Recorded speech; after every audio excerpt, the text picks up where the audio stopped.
এখনকার ডাক্তার মানে কষাই, চোররা কিন্তু ভালো, চোরের ভিতর ময়া দয়া আছে নেই? অবশ্যই চোর আপনাকে ধরেছে রাতের বেলা, ধরে বলছে এই যা আছে বের কর, যা আছে বের কর, বের করে দিলেন।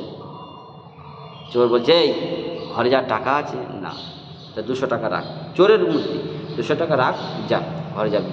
আর ডাক্তার ঘটি বাটি বিক্রি যা আছে সব বিক্রি করে চলে, রিপোর্ট করবো, বলছে স্যার ওকে রিপোর্ট করেছি, বলছে ও সব চলবে না, আবার নতুন করে।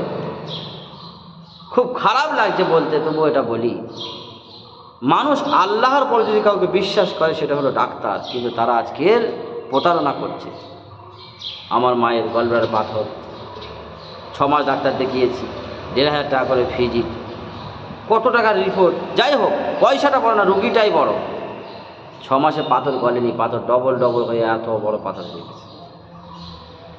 ডাক্তারও বলেনি যে পাথর বড় হয়ে গেছে আমি আর পারছি না, রুগীটা অপারেশন করো, রুগীটা 60 বছর বয়স হয়ে গেছে, রুগী ভালো চলতে পারছে না, আমরা দেখেই তো ভয় খেয়ে গেছি, রুগী কী করে চলবে, গাড়ি উঠতে পারে না, চলতে পারে না, আমরা অপারেশন করিনি, আমরা ভাইয়েরা। তো ডাক্তারও বলেনি যে দেখো আমার কাছে ডাক্তার দেখানোর পরে পাথর কমেনি, যন্ত্রণাটা আমি রাঘব রেখেছি, পাথরটা বড় হয়ে গেছে, আমরা বলেনি। ডাক্তার কোনো কিছুই বলেনি, কারণ ও কি জানে মাসে মাসে আসছে 1500 টাকা ভিজিট, আবার ওষুধ নিচ্ছে 5000 করে লাগছে, আমিও কিছু পাচ্ছি। মানুষকে প্রতারণা করবেন না, মানুষকে ধোকা দেবেন না। ওই যে ডাক্তার ধোকাবাজ, কোন ডাক্তার জানেন? ওই ডাক্তার ধোকাবাজ, সেটা হলো কে? যে রুগী মারা গেছে আর সেই রুগীকে নিয়ে কাঁচের ভিতরে আইসিতে রেখে বিল চাপিয়ে দিল।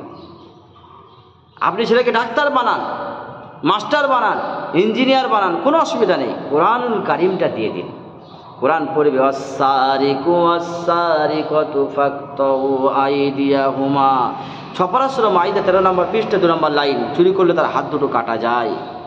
যখন সে পড়বে তার অন্তরটা কাঁপবে, মনে রাখবেন। তো আমি খুব খুশি হয়েছি একটা কারণ, সেটা হলো এই, আমার মহল্লায় বর্ধমান একজন আমার বোন খাদিজা বলে নাম, কল্যাণী হাসপাতালে তিনি চাকরি করেন ডাক্তার। তো সেকেন্ডে তার মধ্যে অহংকার, তার মধ্যে তাকাব্বুর কিছুই নেই, যে আমি একটা সামান্য সংক্ষিপ্ত মানুষ, আমার তো কোনো দাম নেই, আমি তাকে রাত 12টা 2টো 10টা যখন হোক ফোন করছি যে আমার মায়ের রিপোর্টটা দেখে দিন, আমার মায়ের রিপোর্টে কি বলছে, আমার মায়ের কি অসুবিধা। যখনই ফোন করেছি, আমাদের গ্রামে নার্সিংহোম মনিরুল ভাই, সেও খুব ভালো ব্যবহার করেছে। যখনই বলেছি আমার বিবির পেটে বাচ্চা ছিল গর্ভাবস্থায়, 17 বার তাকে বলেছি, তার রিপোর্ট করে দিয়েছে, 1 টাকাও লাগেনি, নেয়নি। তো যাই হোক, সেই খাদিজাকে ফোন করার পরে সে বলছে যে শুনুন আপনার মায়ের কিন্তু অসুবিধা হয়ে যাচ্ছে, কারণ ডাক্তার বলেনি আপনাকে। আমি বলছি না কিছুই জানি না, তো কিছুই বলেনি। বলছে আগে পাথরটা ছিল 7.3 mm, এখন পাথরটা cm, এখন পাথরটা 1.1 mm। তো যাই হোক, পাথরটা আগে এতটুকু ছিল, এখন ডবল হয়ে গেছে, এটা অপারেশন ছাড়া আর কিছু নেই। হয়তো আপনি এখন মানে কিছু মনে করছেন না, যন্ত্রণার ওষুধ দিচ্ছে আর আপনার মা ভালো আছে।